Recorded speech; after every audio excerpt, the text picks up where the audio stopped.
What's up everybody? It's been a long time, but I am finally back with another YouTube video. I am done with my off-season break and I've traveled all the way to Spain and Sierra Nevada to do my first proper altitude camp. I'm already done with my first block of training and I'm getting ready for the second week here in the beautiful Spanish mountains.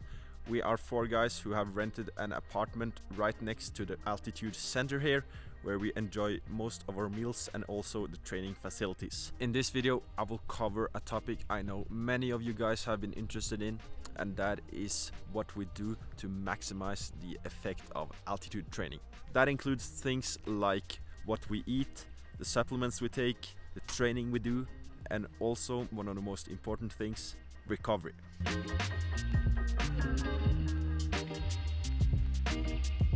To get the most out of altitude training, you normally have to stay for 3 to 4 weeks, and therefore I am staying in Sierra Nevada for a whole month to get the most out of my investment. And if you want to know how much an altitude camp like this costs, just let me know down in the comments and I'll break it down for you in a future video. As those of you who have seen my previous videos know, this is not my first time at altitude.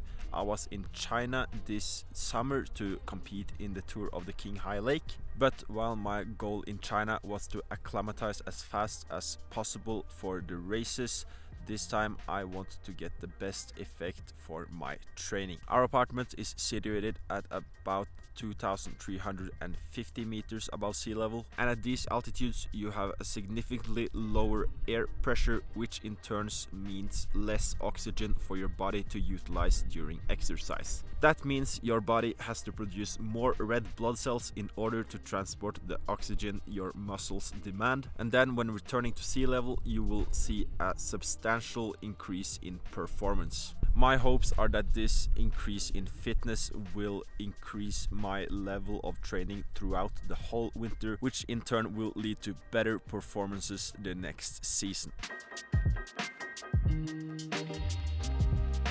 Yes, ready to go out now for some intervals. Kasper is on Kasper destroyed his bike yesterday, so he is on the trainer today without the derailleur. Looking good. See you guys. Do some intervals now. After that, I'm gonna show you what I eat after the training session. Chew. Yes, guys, done with the intervals for today.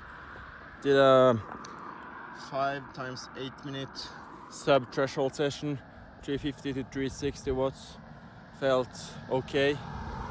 Now it's time for just 1 more hour of spinning the legs to get 3 hours in total, and then we'll get back to the apartment and start cooking up some lunch. Before we head home to lunch, I have to emphasize the importance of fueling while you're riding as well in altitude, because if you run empty here, it will take a long time for your body to recover. Ride is done. I'm at the kitchen ready to make some quality lunch. Our main focus after the training sessions are pretty much the same as every other training session. We just want to have a lot of carbs and protein as soon as possible.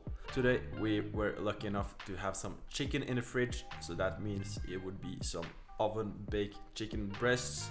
A little seasoning makes them taste a little bit better than just plain chicken. For carbs, we choose some pasta.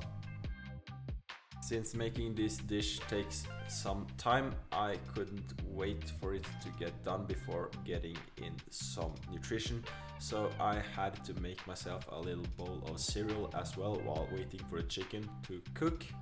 As I told you during the ride earlier, keeping the carbohydrate stores topped up is very important, especially here at altitude, to improve recovery time. And as easy as that, the dish is ready. I use some sweet chili sauce on the side to make it a little more exciting. You're probably watching this thinking, where are the greens? Well, for a meal like this just after training, my main focus is just to fill up the stores in the body. Micronutrients are therefore not prioritized in this meal, but in the dinner we are showing you later today, there will be a lot more varied food, so stay tuned. Kasper, tell us what you're eating today for dinner. Okay. Tomorrow I have 3 hours with LT1, so my personal goal in this dinner is carbohydrates. We got the rice, pasta, dessert, and with the protein, pescado, fish, and some soup. So I do this with the rice, and this with soup. So. Okay, nice. Cedric, you're the altitude expert. Yes. What are you eating and why are you eating it?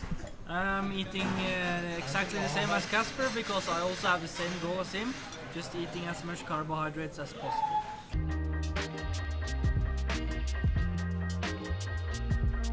The by far most important supplement to take at altitude is iron in order to support the production of new red blood cells. And that's why I take a 100 milligram tablet of iron every morning. This is quite a high dose of iron, so if you were to experiment with it yourself, make sure to be careful with the dosage or else you could encounter some stomach issues. Before breakfast, I also take a sip of what we in Norway call tran, which basically is cod liver oil.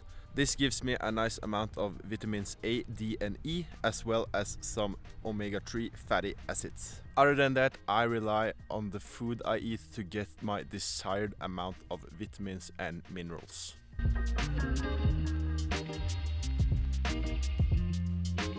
It's finally a rest day and it's beautiful weather outside. That means today we're going to the beach. In order to get the most out of the rest day, we are going to the sea level and the beach to completely reset our minds and bodies. It's about 5 degrees up on the mountain here, but down at the beach it's 21 degrees, so it will be a very nice day. See you guys down there.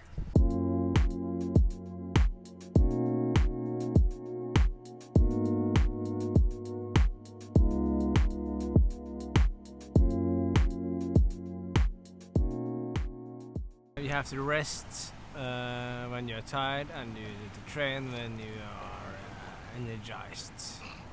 We're back here up at Sierra Nevada again, and some of you guys may wonder if we're losing any effect of the altitude camp by going down to sea level. Actually, if we stay here for about 14 to 16 hours a day, it should be no problem. So that 6-hour trip down to the coast should not have been of any issue. So that rest day concludes this video. I hope you guys enjoyed it. If you did, please leave a like and a comment, and I see you guys in the next video. Ciao.